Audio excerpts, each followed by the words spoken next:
So Jesus had a bunch of kind of crazy sermons or speeches in the gospel. A lot of things that we don't hear all the time in different sermons or talked about. He said some pretty controversial things that a lot of times people try to avoid and even today avoid talking about.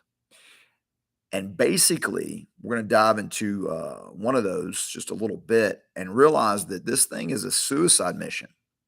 Because if you think about a suicide mission, and we've all kind of heard that concept, is that you're accomplishing something and you're forsaking everything else, life. You know that you're going to end up dying to accomplish this thing, and you're cool with that. So you're basically valuing this thing above everything else. This is the Warrior Podcast, episode 175. And let's talk about one of those controversial sayings, or kind of speeches of Jesus, and dive into a little bit about what this is actually saying and are we willing to receive it. All right, so the passage we're going to look at is Luke chapter 14, verse 25 through 33. So Jesus here is obviously talking to his disciples and those that want to be his disciples, because there's a lot of people that love the idea of following Jesus. I mean, let's be honest, even today there's a lot of people that will raise their hand and say, "Oh yeah, I follow Jesus. I'm a Christian." And it's not for me to judge whether they're Christians or not in the finality sense, but in the fruit sense, you can say, well, they don't really produce the fruit that would be of a Christian, because this is going to give us some fruits. And this is going to be more of an attitudinal, that's a word, fruit attitude. It's going to speak to their attitude, their belief, their mindset in following Jesus. All right, let's jump right in. Now, great multitudes went with him. So this guy, he's really popular at this time. People are following him. He's got this rock star image. You know, people are like, it's almost like the deadhead or something. They're like following him around. They got tents and hanging out wherever he goes with him. And he turned and said to them, all right, so these people have been following him. He turns and says to them, if anyone comes to me and does not hate his father and mother, wife and children, brothers and sisters, yes, and his own life, also, he cannot be my disciple. So a lot of these people thought they want to be Jesus' disciple. And he turns around and says, hey, listen, are you sure this is what you want? Because this is the cost of being my disciple. And whoever does not bear his cross and come after me cannot be my disciple. You got to be willing to die, but not only die the most horrific death, a nightmarish death of capital punishment, because this was an instrument of capital punishment of their oppressor, the Roman Empire.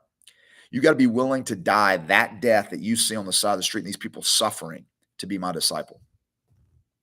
Wow. For which of you, intending to build a tower, does not sit down first and count the cost? Right? Before we get into some kind of project, we don't just go, yeah, let's do it, and not think about how much it's going to cost, how much time is going to be involved. Do I actually want to, see this thing after it's completed and take care of it, nurture it? There's a bunch of cost to it. Whether he has enough to finish it. And not only that, Jesus is even saying before you even complete it, you don't start a task without knowing that you can finish it, that you have the resources, the time, the energy, whatever to finish this thing. Lest after he has laid the foundation, you started off pretty good and it's not able to finish. All who see it begin will mock him, right? You'll get mocked, basically, saying, this man began to build and was not able to finish. Or what king, he's going to give another analogy, or what king going to war, he got this war with another king, against another king, does not sit down first and consider whether he is able to, with 10,000, to meet him who comes against him with 20,000. So this king who only has 10,000 soldiers and knows he's going to fight another king with 20,000 soldiers, does he not consider that first, whether that's going to work out or not?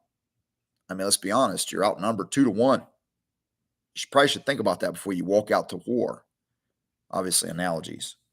Or else, while the other is still a great way off, he sends a delegation and asks for conditions of peace. He starts to kind of make alternatives to this war, knowing that he's in trouble numbers-wise. So likewise, just like this, we need to consider when following Christ what it's going to cost us. And say, oh, yeah. I follow Jesus. Jesus is telling us right now, that's not how this works.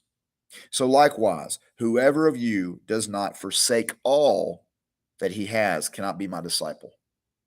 Now, does that mean that I've got to go be a monk and not have any relationships, not do anything but be a follower of Jesus? Yes and no.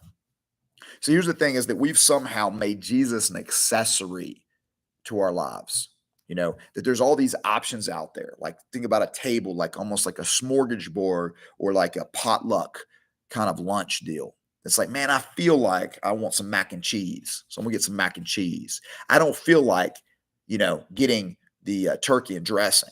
I don't want that. I don't feel like that today. But I do feel like the ham over here or the bacon or whatever. You understand the analogy. That's not how Jesus works. It's like you need to forsake all the other foods in your life and say, man, I only want to eat this. This is all I care about. And in eating that, will I have some relationships when in partaking of the feast that is following Jesus? Will I have the other things in life? Absolutely. But they're all hinging on that relationship with him. Any possession, any relationship hinges on the relationship that I have with Christ. So I feel like you need to ask yourself, I need to ask myself, is this my attitude in following Christ? Is it really? And if so, does my life reflect that? Do I prioritize him and his kingdom above all things? When it comes down to a time that I can be in deep fellowship with him and fellow believers, because he says, when two or more gathered together, I am there amongst them. Do we prioritize that? Or do we say, yeah, when I can get to it? When I ain't got nothing else going on, I'll get down with that. So that's the thing. If we were to prioritize Jesus this way, would our relatives, our relationships cease to be in our lives? Would they say, wait, man, you're too obsessed with that, man. I got to get out of this relationship with you. You don't devote enough time to me. You spend too much time in the things of Jesus. That's the cost Jesus is talking about. Read it for yourselves. I read it out. I gave you the reference. And I'm sure there's somebody somewhere that can do a matrix. Like those are the bullets of the scriptures coming out. So we do like this matrix thing where we dodge it like Neo.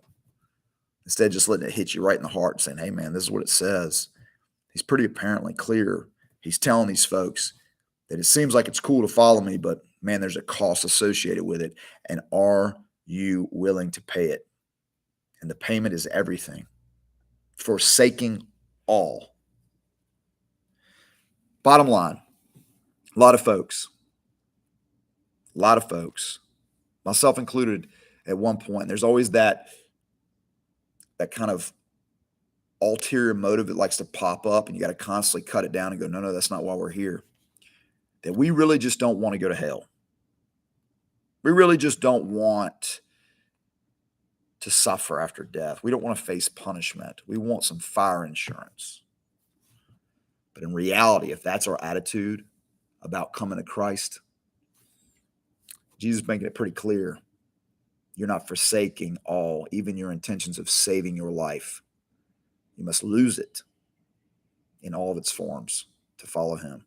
All right, guys, you are a warrior designed for glory, God's glory. That's what you're built for. You belong to him. He owns all things. We got to come to terms with that.